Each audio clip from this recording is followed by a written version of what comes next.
and welcome. Thank you, Amber, and welcome everyone to today's presentation. I am particularly excited to be presenting on this topic because this week we'll be celebrating Veterans Day. And so thank you to all who have served our country. So if any of you are veterans, if you want to use the emotions and say, hands up, or if you want to type in the chat that you are a veteran, or even if you are serving in the National Guard or in the reserves, or if you're a military spouse or a loved one of someone who's serving or has served, we want to acknowledge you as well. So thank you for your service and your sacrifice. So I wanted to give you just a little bit about who I am. You probably saw information about me. I've had the pleasure of presenting several times through the Society for Diversity. But I am Julia Mendez-Ashe. I am a distinguished fellow with BCG, the Biddle Consulting Group, and their Workforce Institute for Learning. And Biddle Consulting Group does different things like preparing affirmative action programs, conducting pay equity analysis, and conducting diversity training. And something else that I do is I work full-time for Chevron Services. I'm their HR policy and employment compliance counselor. And so some of the things I'll be talking about is from the time that I've done consulting with many companies, as well as the time that I've been with Chevron, all the things that I've learned about what they do for our veterans and military members. So I'm also glad to be presenting this because I am a military spouse. So here you see a picture of the two pictures of my husband, one that was taken almost about 20 years ago when he was in the Marines. And he served in the Marines. He served working with the aircraft mechanic logs. And then after his time with the Marines, he signed up for the Louisiana National Guard. A year after that, he was deployed and he served for 1 year in Iraq. Then he decided, after finishing his contract with the National Guard, he took a break, and several years ago he signed another agreement for the National Guard. So today he is a chaplain or chaplain candidate, and he's a second lieutenant rank with the Louisiana National Guard, and his intent is to actually go active. Once he finishes some leadership training next year, he plans to go active duty with the military, possibly the Air Force. So I joke with him that he's taking his rounds going to the different different branches. But I'm very proud of him and the time that he spent serving our country.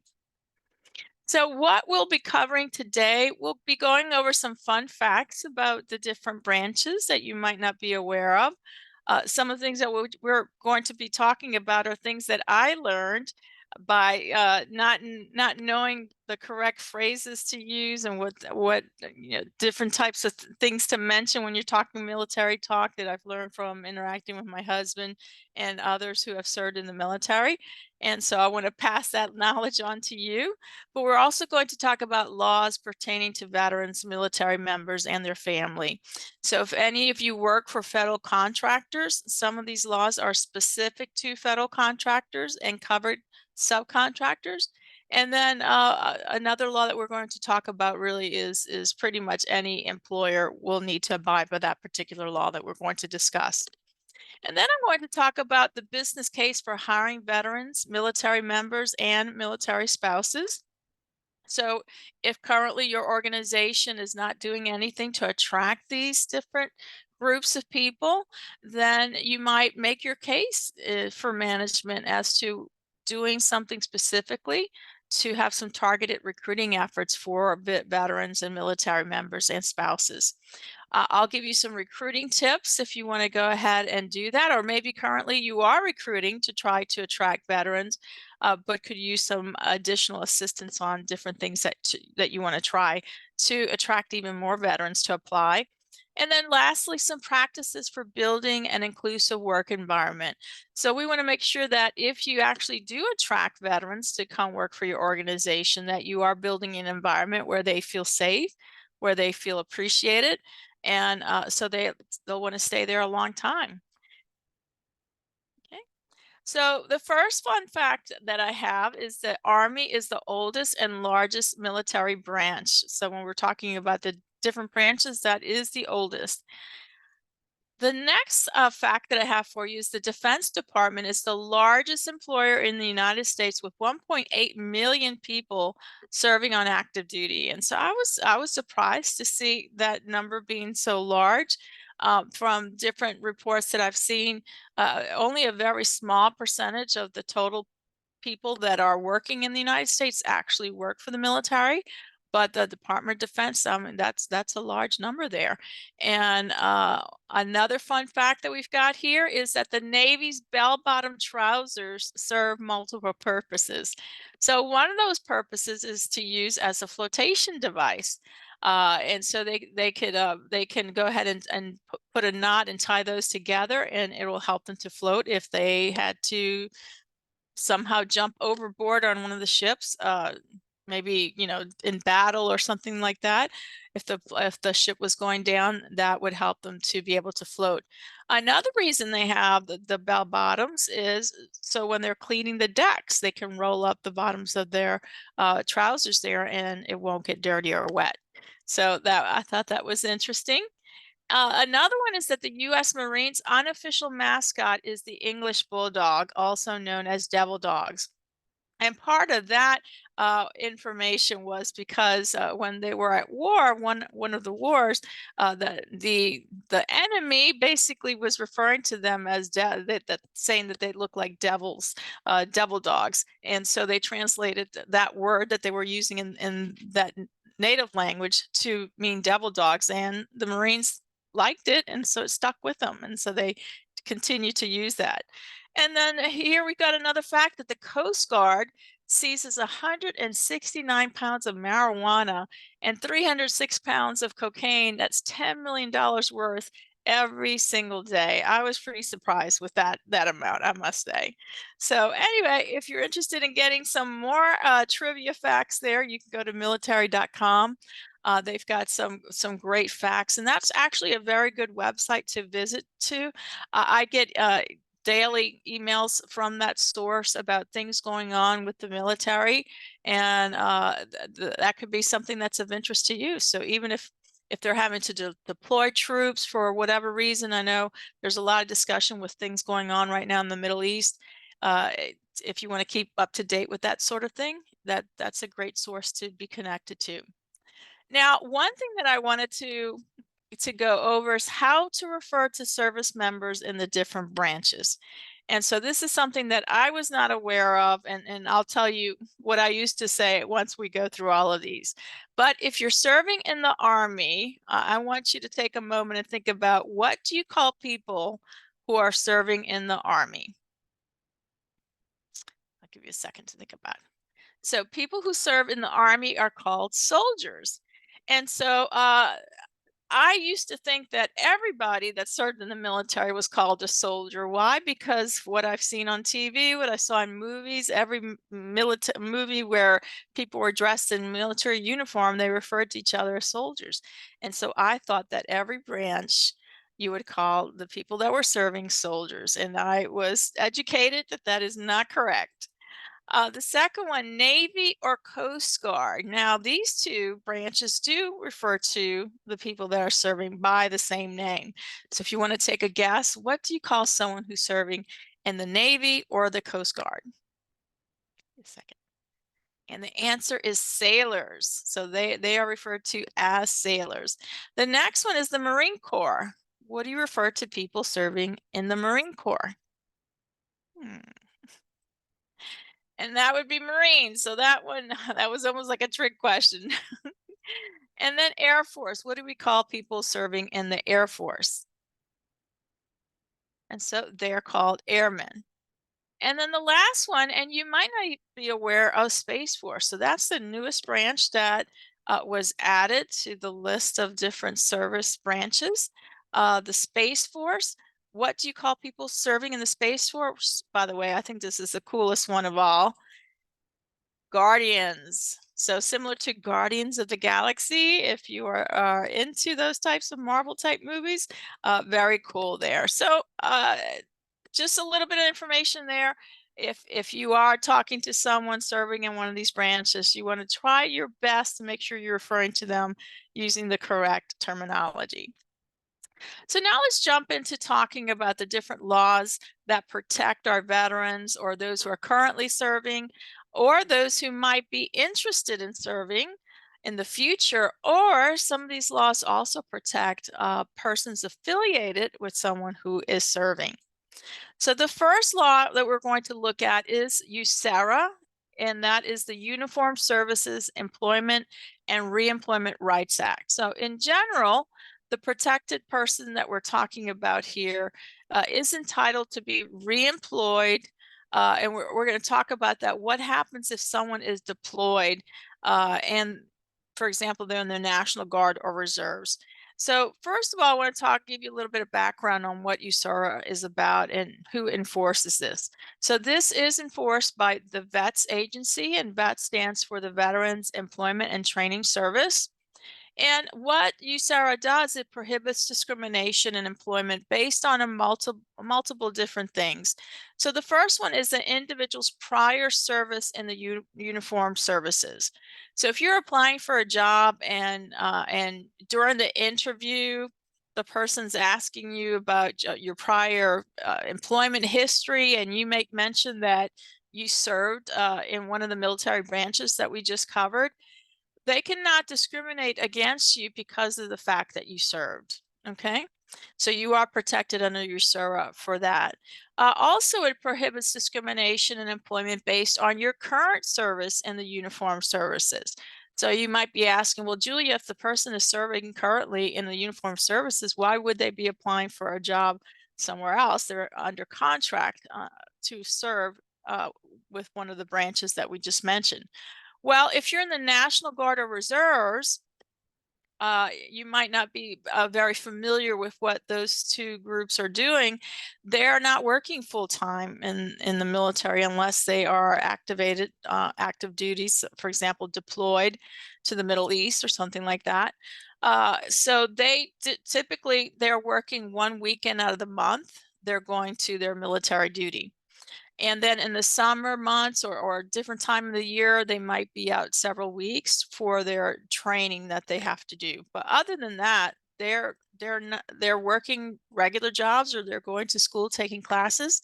And so if someone is applying for a job or after they get a job with you, with your organization, they decide they want to join the National Guard or the Reserves, uh, then you cannot discriminate against them because of that. And so we do see sometimes organizations let employees go when they find out that they have joined the National Guard or Reserves. What I've also seen, and I've seen it with my own husband, the difficulty that sometimes they have in finding work because some companies don't want to hire someone when they know that some weekends they can't work. Well, that is discriminatory. So you want to be aware that you do have rights there, that is discriminatory if someone won't consider you because once a month you have to go on duty. Also, what's prohibited against discrimination, which a lot of people aren't aware of, is this intent to join the uniformed services. So if you're not even a veteran and you're not currently serving in any of the branches, but you mentioned that you might be interested in joining one of the uniformed services, you're also protected against discrimination. So your employer cannot terminate you or demote you because you've mentioned to them or they found out that you do have an intention to joining a uniform service. And then the next one is the attempt to enforce their rights or the rights of others, or in other words, retaliation is something that's prohibited. So if you're trying to say, hey, you can't demote me because I served or because I am currently in the National Guard or Reserves, or if you're an HR or you're a manager and you notice that they are discriminating against someone who served or because they are currently in the National Guard or Reserves, and that employer treats you in a negative way by demoting you, cutting your pay, or terminating you, that's considered retaliation. And even if the person who is filing that complaint, didn't serve or is serving currently, you still are protected against discrimination under USARA. And then a protected veteran is also entitled to be reemployed with seniority statute and rate of pay. So what does that mean? So let's say you're currently working for an organization and you are in the National Guard or Reserves, and you get deployed for a year or 6 months, whatever that time period is. The way that they treat you when you come back to work is as if you were working with the organization that entire time. So, in other words, you will maintain your seniority. They don't cut your or freeze your seniority while you're on leave, military leave.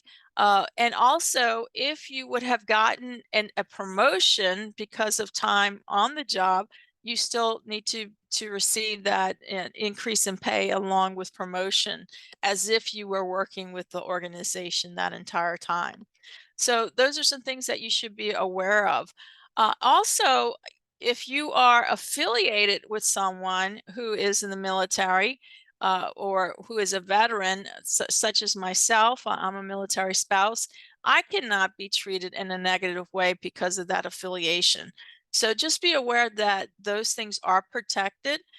What happens a lot of times is military spouses have a hard time finding a job, because even like when I applied for Chevron, I told them in my interview, I was honest and upfront, and I said my husband is in the National Guard. So he's got a contract. So I cannot move from Louisiana at this point because of his contract, but he is also planning on going active duty within the next 2 years. And I don't know where I will be sent and where I will be living at that time. So what happens sometimes with employers is that they don't want to hire a military spouse because they know that it's often every 3 years or so that military members are moving around. They get orders to move to a different area, and sometimes that area is outside the country.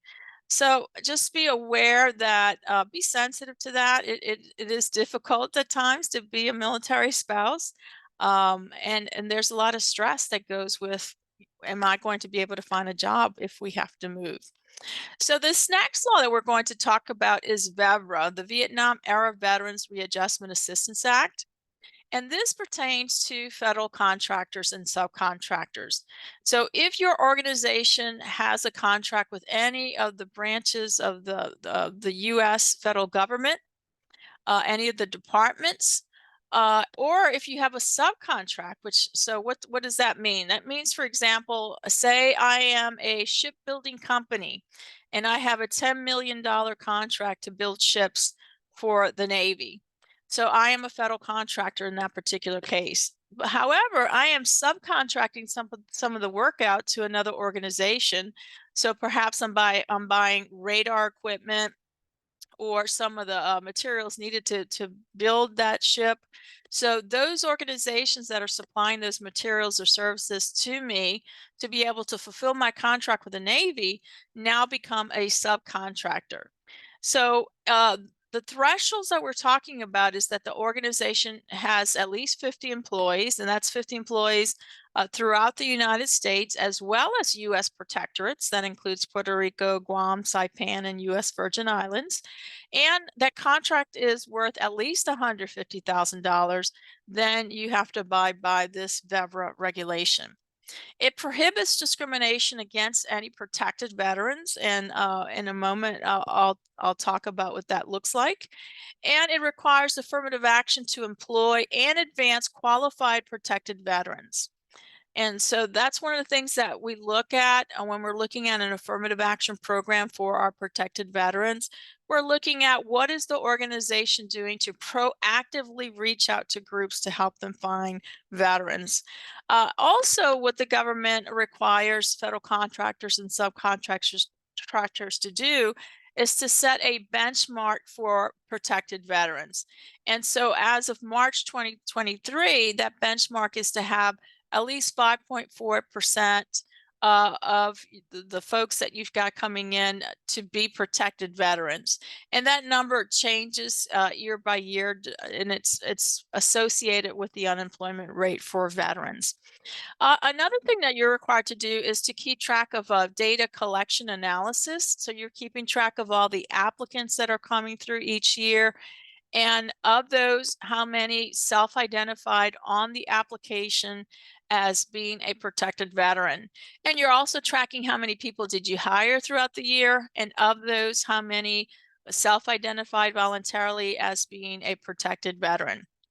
And then annually, you're also required to file a VETS 4212 report. So many of you are probably aware of the EEO1 report that's required to be filed annually. You're giving some information based on how many employees you've got in the different EEO classifications, such as your upper level managers, your professionals, your salespeople, clerical, etc. And you're doing that by giving racial information, ethnicity, and sex. Well, the VETS 4212 report also is reporting by the EEO classifications, but that is looking at how many protected veterans do you have employed in each of those classifications, and how many hires took place in the last 12 months, and of those, how many people identified as being a protected veteran. So if I look at that report, and that report is done by location, so each of your locations would have to file a report. If I see a report where 100 hires took place in the year and you only hired one veteran, the government could take a look at that and say, it doesn't look like you're doing a whole lot of effort in trying to attract some qualified veterans. So they could ask you to do more in that area if you're showing no records of really proactively trying to reach out to groups. So here in your handouts, you're going to have a clip here that you can access if you look at that link. I encourage you to take a look at this link because it goes into the reason why this law even came to place.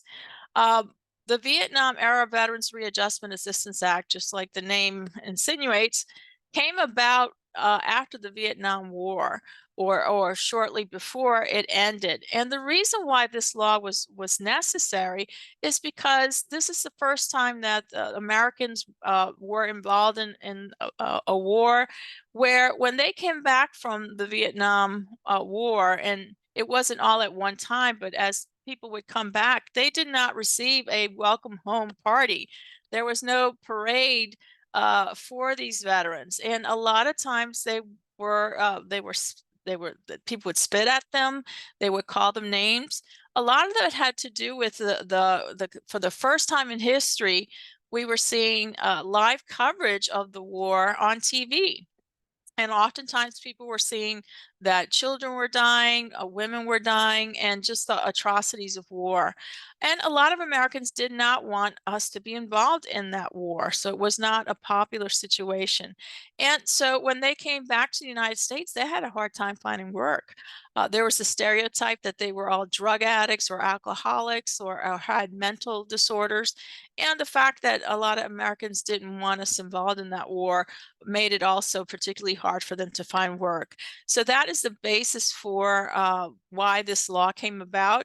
And then, so initially when the law came about, it only protected Vietnam era veterans, so people who were serving during this war, and special disabled veterans, so those that had a disability rating of over 30% or more were protected. And so several years after that, as the years passed by, after 9/11 and all these different campaigns that we were involved in, they did amend VEVRA to include those who were serving in any war or campaign where a campaign badge was issued to the veteran. And so those are the people who are covered under VEVRA. We're also covering people who now, instead of saying special disabled, where you have to meet a certain threshold of disability by the VA, anyone who has a disability rating by the Veterans Administration is also considered a protected veteran. So my husband, for example, has 20% disability rating, and so he is covered. It also covers newly separated veterans. So if you were discharged from active duty within 36 months of being hired for a job, you are considered a protected veteran. And it also covers those who received an Army Service Badge medal. And so those are people that served for several months or more in a situation where we're not at war, but it's usually humanitarian efforts. So I'm in the Orleans area. So after Hurricane Katrina, there were lots of National Guards that were sent to our area to assist with giving out food, water, tarps, and just helping us out during that situation. So those are the folks who are covered under this law. So here I wanted to just give you some information about certain terms. This can get very confusing very quickly because if you use the term veteran, it depends who you talk to. You might get a different answer or what is considered to be a veteran. But in the regulations, the term veteran means a person who served in the active military, naval, or air service and who was discharged or released therefrom under conditions other than dishonorable. So that's an important note to make. Even if you serve 20 years in one of the branches, if you're discharged because dishonorably discharged, so that means that you really did something that was not up to code there, uh, then you do not carry that recognition of being a veteran, and you do not get the benefits of having served for that time. The term active duty means full-time duty in the armed forces other than active duty for training. So what that means is my husband, for example, during the summer, he's usually gone several months for his summer training. So he's active during that training, but that doesn't mean he's serving on active duty. So a comparable would mean that he's serving full time, would mean that he's serving active duty. And then service as a cadet at the United States Military, Air Force, or Coast Guard Academy, or as a midshipman at the United States Naval Academy also would insinuate that you are active duty. So I wanted to give you that information, but even at work, when I ask people, or what do you consider to be a veteran, I get different answers. So who's the person who's protected under VEVRA? So these are the four classifications that I talked about. And they would have been released from service with a status other than dishonorable. So if they were a disabled veteran, recently separated veteran, active duty wartime or campaign badge veteran, or armed forces service medal veteran, they would be qualified. So then the question becomes, well, what about our National Guard and our reservists or veterans who do not fit into one of the four categories? Are they not protected veterans? The answer could very well be that's correct. They are not considered a protected veteran under VEVRA. That doesn't mean they might not get benefits from some other source, but as far as under the affirmative action program, likely they are not considered a protected veteran if they don't meet one of those four. So veteran designation for active military members, if you're discharged with less than 20 years or 20 or greater and you're retired, that is to get the veterans designation. National Guard and Reserves, if you serve for 20 years, oftentimes for 20 years, they will say that you are a veteran. Or if you're called to federal active duty, or if you're disabled from a disease or injury incurred or aggravated in line or duty or while in training. So that's something interesting to note too. You can be considered a disabled veteran. That does not mean that you were injured while you were in battle or something, or a war or a situation like that while you were deployed. It could be, and I've heard stories, it could be you were in training and someone was cleaning their rifle or playing around with the rifle and the gun went off and it injured you. So I know of people that is the situation. They're 100% disabled rating, but it wasn't because of they served in Iraq or something and got injured over there. It could be right here at home, in your hometown where you are serving, and during training, military training, you got injured. So that does qualify as a person with a disability. They're a disabled veteran. So, oftentimes, what organizations are tracking as far as veterans are the first three categories that you see here. I am a protected veteran, which means one of those four classifications that I just went over under VEVRA, or it'll say I am not a protected veteran, or it'll say I choose not to self identify. That's typically what we see. But some organizations, including Chevron, has some additional classifications. So I know I am a veteran other than a protected veteran.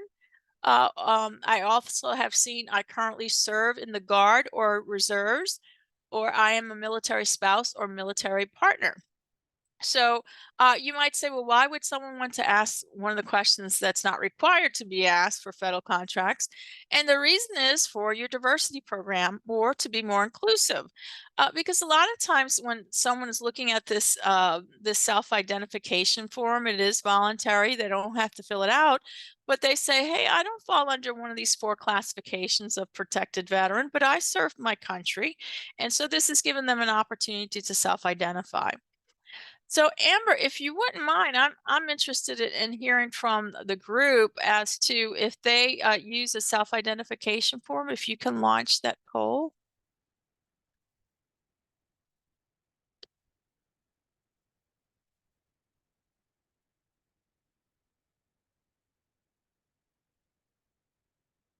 If not, we could launch it later, not a problem. Okay, or if you want to put in the comments there if you're using a self-identification form. I'd be interested to hear if you're doing that. Again, only if you're a federal contractor or subcontractor covered under the regulations that I talked about under VEVRA. Those organizations are required to, at the applicant stage, when someone's applying, you are required to give them an opportunity to self-identify as a protected veteran. And then once the person is hired, you're also required to give them a second opportunity to self-identify as a protected veteran. And you might say, why are you asking them at the time that they apply and the time that they're hired? Well, first of all, a lot of times people don't want to self-identify protected information, including race and gender, unless the unless the person might feel comfortable with that. But a lot of times they don't give you that information until after they are hired. Okay, I'm seeing some information. Okay, so we do have some people that said yes, they are keeping track of that information. Okay, thank you for that. And if you're not sure, if you're in human resources, that is something that you should be familiar with what your organization is doing as far as self-identification. And if you're in a diversity type role, I would want to know as well, because that's a good metric to have to be able to say, hey, we've got X percentage of our workforce who's identified as being a veteran or someone serving in the military or a military spouse. That's good information to have. And so what I was saying, what was I saying? So why we're asking at different points? We're also asking at the applicant stage because we're required to by the federal government if we're a federal contractor. And that reason is because we're taking a look at how many applicants are we attracting, right? Because if you are a federal contractor, you're required to proactively reach out to different organizations that will help you find veterans. And one of the things that you're required to do is to list your job openings if you are a federal contractor covered under VEVRA, to list your job openings with the appropriate state delivery system. So I'm in Louisiana. If I had a job opening in Louisiana, I would post with the Louisiana State Workforce Commission. And I would let them know, hey, I want to get priority veteran referrals. My organization is a federal contractor, and I would give them my contact information.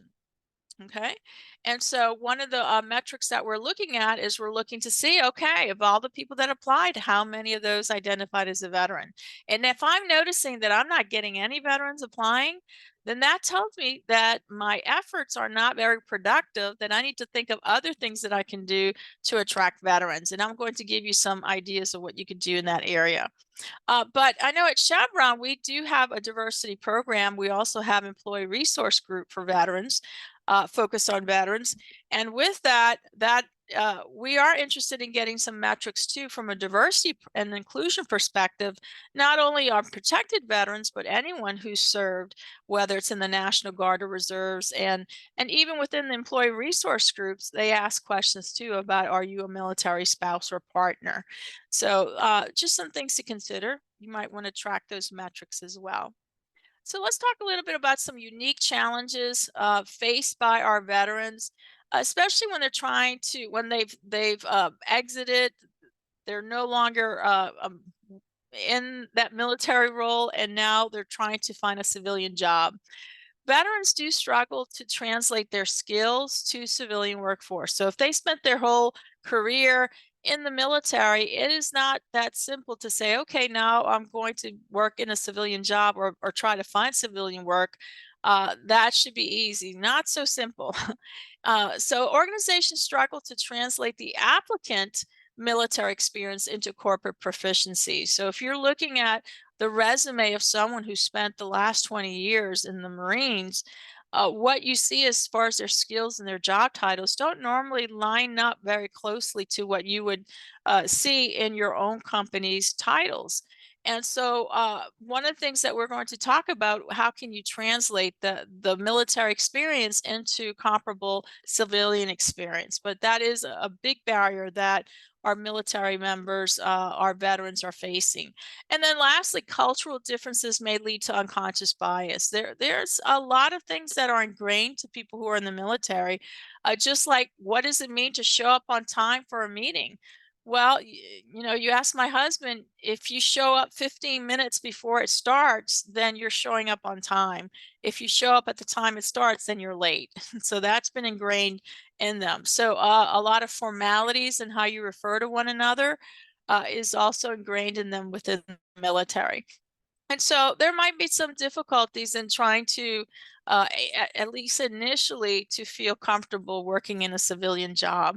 And these are top reasons why our veterans leave their first civilian jobs. One is a lack of advancement, and some of that has to deal with the fact that a lot of times employers are not understanding how to interpret that military experience to line up with experience at that they're looking for in their jobs in the civilian workplace. I have seen some lawsuits that were filed where veterans actually were not promoted and were passed up for promotion, and someone else who had less experience were promoted, and that was had to do with the fact that they were not willing to look at military experience as work experience. A lack of professional development opportunities is another reason. Unfamiliar work environment or culture, which I alluded to a moment ago, and feeling their civilian work lacks meaning. So those are things that you should consider, uh, not just with the veterans, but for anyone working there, right? If you want to keep your top talent, you want to make sure that they feel like what they're doing is important and has some meaning. So these are some steps that organizations can take to build a more inclusive environment and for veterans and military members and their spouses. One is match a newly hired veteran with a mentor. So at Chevron, for example, and other organizations do this as well, as we have a buddy system. So when we hire a veteran, we match them up to someone who served or is in the National Guard or Reserves right now, and to help them to feel comfortable and to let them know what it's like to be a civilian, and to help them to understand the culture and to just bring them up to speed on the differences between the military life and civilian life so that they're aware of that. Also, educating leaders and teams on aspects of military culture is important to build that inclusivity. And so you can have people who are working for you who served in the military to give those talks. And again, if you've got employee resource groups, if you've got a veteran employee resource group, that's a wonderful opportunity to have them speak to your organization. And so the one that I belong to at Chevron does a fantastic job at meeting multiple times throughout the year. So we've got global veterans employee resource groups, and then we have local employee resource groups at our different facilities. And then also developing transitional resources for newly hired veterans. Again, just something to help them to understand what to expect in their role, what to expect in the culture of where they're going to be working, and where they can go to ask questions. It would be good to have in a booklet to give to them. And then clearly communicating the mission and purpose of their new civilian position. So that's important for them to understand what's expected of them, what their duties will be, and again, who they need to report to if they have any questions. But again, this is something that you should apply to all employees. Everyone would appreciate having some clarity about around what's expected of them, what are their job duties, who they need to talk to for certain questions or issues that arise. That just makes people feel more comfortable in their job. So let's talk a little bit here about recruiting. So where can you go to find these veterans that I'm talking about? And what are some things that some companies are doing out there? Well, at Biddle Consulting Group, one of the clients that we work with is Cedar Sinai Medical Center. And so I wanted to spotlight some of the things that they're doing. They actually were named one of America's best employers for veterans through Forbes. And part of what they do, which I'm fascinated about, they have a dedicated recruiter, and all that she focuses on is attracting veterans and people in the National Guard, reserves, and military spouses. She doesn't focus on anything else other than that. And what I really like about what she does is a lot of things that she does cost the organization absolutely nothing. They're not paying a vendor, $50,000 a year to post their jobs. A lot of what she's doing costs absolutely nothing, other than the time it takes for her to travel to meet with these groups. But other than that, there's no cost involved. Some of the things that she does is she hosts monthly virtual lunches with different organizations focused on placing veterans. She also attends the TAPS events at military installations. So TAPS is the transitional program where when someone's no longer going to be active duty when they are leaving their service, they go through this program to help them transition into finding civilian work. And so what she does is she reaches out to the different bases that are near her, or she flies out to bases where she's got other locations, company locations, and she goes to those meetings, and she has some time to present to those that are there about the organization and what kind of jobs are available, and invites them to go ahead and apply for those jobs. She also utilizes the company's veteran employee resource groups. She reaches out to them. A lot of times, members of your own employee resource groups have wonderful ideas of how you can reach veterans. And if some of those are in the National Guard or reservists, they might have some friends, people that they're working with through the Guard or reserves that they want to refer over to your organization as well.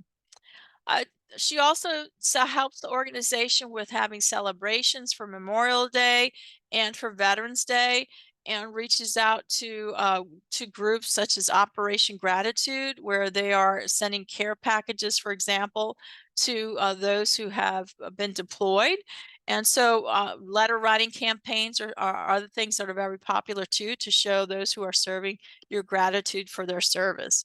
So great work being done there. Other best practices that I've come across, one is translating that military experience. That's really important, because, like I said, a lot of times organizations, they're looking at a resume from someone whose entire career has been in the military, and they don't know what to do with it. So military occupational codes, having those military occupational codes in the job posting is one thing an organization can do. A lot of times organizations are like, I don't know what that code would look like. So one thing then that you can do, and this is something that Chevron does, is on your career page, you can have a link that will take you to the military occupational specialty and a translation tool. And so what that looks like, and I'm giving here an example of the Army. So they call it the MOS. So that's basically like their occupational code. And so 13A, so if you worked in 13A, if that was your Army MOS, that stands for Field Artillery General. So how does that translate to the skills that I'm looking for in this civilian employer? This is what it's going to give you. It'll give you general and operations managers, security managers, and emergency management directors. So now you're like, okay, yeah, this person is qualified to do one of these jobs.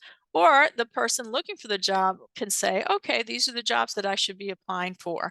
So that's something you might want to consider to put on your career page. Something that Chevron does is we do have a dedicated military career page. And on that military career page, we do have a link there that will take you to the military skills translator, which is powered by military.com. So the person can enter their MOS and it will translate to the civilian type jobs that their skills translate over to.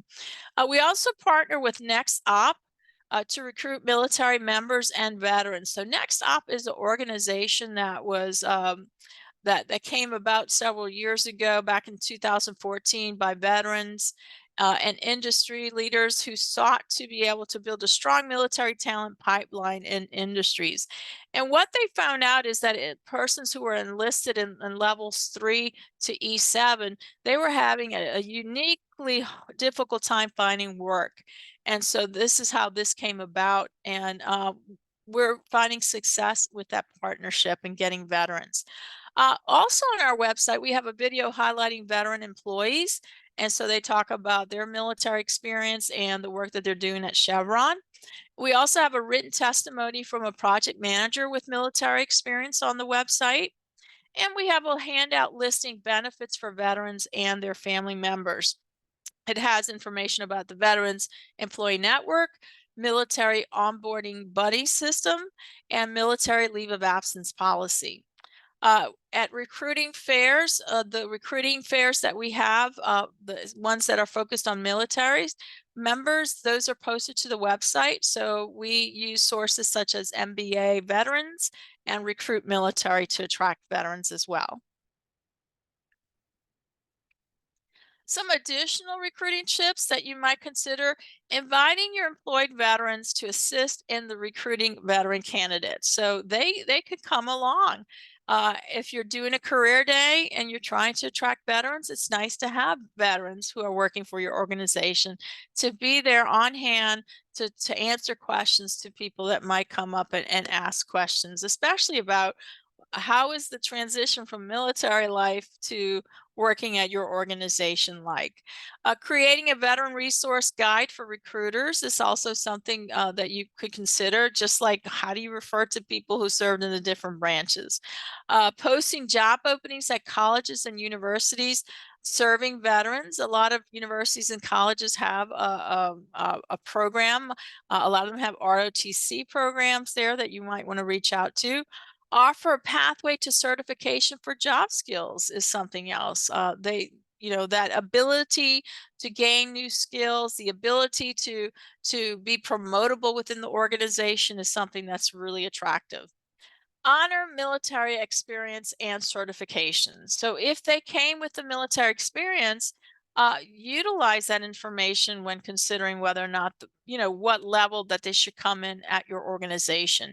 Something that Chevron does that I really do like a lot is that we do look at military experience and we take the years of experience into account and your starting vacation amount that you get at Chevron. So if you work 20 years in the military, then basically we're going to give you the number of weeks off based on your years of experience in the military. So that's really attractive. I have not heard of other organizations doing that. Maybe your organization does. I was surprised and pleasantly surprised when I went to go work for Chevron that they do that. Also posting jobs in magazines targeted at military and veterans. So US Veterans Magazine, for example. I subscribe to Military Spouse publication, which is very helpful as well. But there's a lot out there that you can take a look at, and some of those are completely free to subscribe to.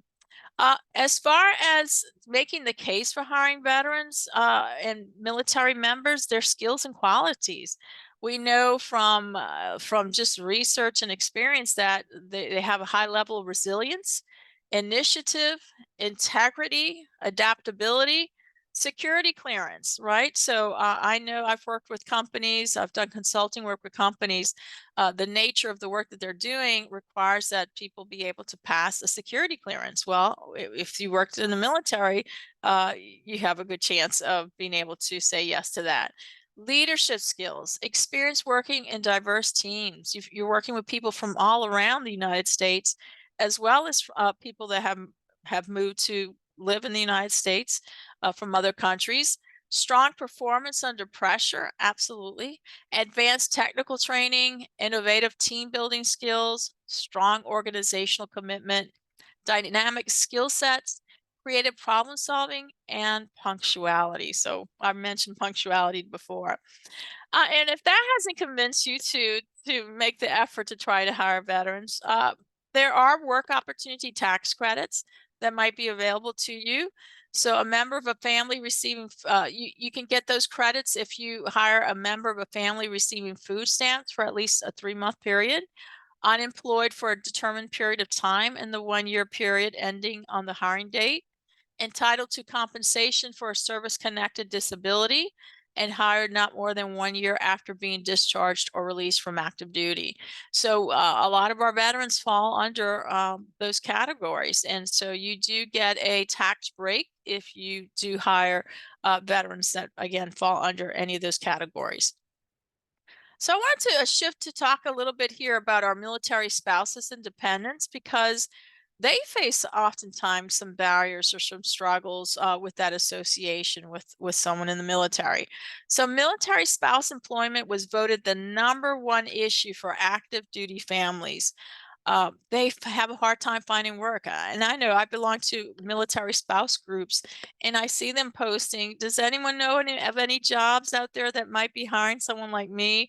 Are there any remote opportunities? Because it's stressful every time you move to a different station, that you have to look for work again. So if you allow for people to work from home, if that's an option, that's very attractive to military spouses. 66% of military spouses are either working or looking for work. And military spouses face a 26% wage gap compared to civilians, even before the COVID-19 pandemic. And military spouses may have extensive job experience, but their experiences may not be consecutive or linear. So keep that in mind when you're looking at a resume, if you're looking at a job application. Some people dismiss people when there's gaps in employment or when it looks like, oh, they're not staying there longer than 2, 3 years. It might be a situation like this. They're a military spouse and they are required to move every so often if their husband or wife in the military or a partner is active duty. So if you are a federal contractor or subcontractor, this is something that the Office of Federal Contract Compliance Programs posted on their site. This is a directive that came out in 2020 for spouses of protected veterans. Now, this language is not mandatory that you post this in your handbook or on a bulletin board, but it is highly recommended. And what this is saying is that you cannot discriminate because of a person's relationship or association with a protected veteran. And so that does include if you're a spouse or a family member. So, and I've got a link there if you have some questions about that. And then just briefly here, benefits of hiring military spouses. A lot of these are very similar to what we saw with veterans. They adapt well to changing environments because they're moving. They're moving around. At any point, their spouse can be deployed, so they're having to deal with difficult situations. Collaborative, excellent problem solvers can help navigate different perspectives, oriented toward high achievement. And then 85% have some college coursework, 25% have a bachelor's degree, and 10% have advanced degrees. So there's a lot of programs out there, a lot of colleges, universities, training programs that offer scholarships to or to military spouses or huge discounts so that they can get that advanced training. And then dependents, something to consider, resources for spouses and children of military members. So if they are moving around, if it's a military family that is moving to accept a position at your company, something to consider is maybe having a resource guide that tells them where they can find childcare, where are the nearest schools to the facility, list of family-friendly activities in the area, contacts of pediatricians, mental health resources, check up on military spouses and families while the spouse or parent is deployed. That's something else to consider. If you know that this person's loved one is deployed for a year, that's a tough situation to be away from your loved one for so long. So check up on them. And then lastly, some inclusive practices: offer support through your employee resource groups. Offer new hire packets with community information, such as what we listed. List places that offer military discounts. So right now, a lot of places are posting the military discounts for Veterans Day, but a lot of places offer military discounts always. And so I tend to go to those places: Lowe's, Home Depot, a lot of your different restaurants, oil changes. A lot of places offer discounts. Sometimes you just have to ask. Provide benefits like flexible schedule, remote flexibility, tuition reimbursement, on the job training, host veteran and military spouse recognition events, and celebrate Military Spouse Appreciation Day. So these are some groups that can help you to reach your military spouses, teams: transition employment assistance for military spouses, Blue Star families, and the USO Military Spouse Program. And then in your handouts that you'll get, you're going to see a couple of pages of some additional resources, some great groups out there that can give you information about recruiting, reaching our military members, our veterans, and military spouses, and also some of the benefits of being able to reach them, and benefits available to them. So I will leave you with that. More resources here. These are some great recruiting sources: Hire Heroes USA. I'm very familiar with that. Recruit Military, Blue Star Military, One Source. Great groups out there doing some wonderful work to help our veterans and military members and spouses find work. So those are all the slides that I had.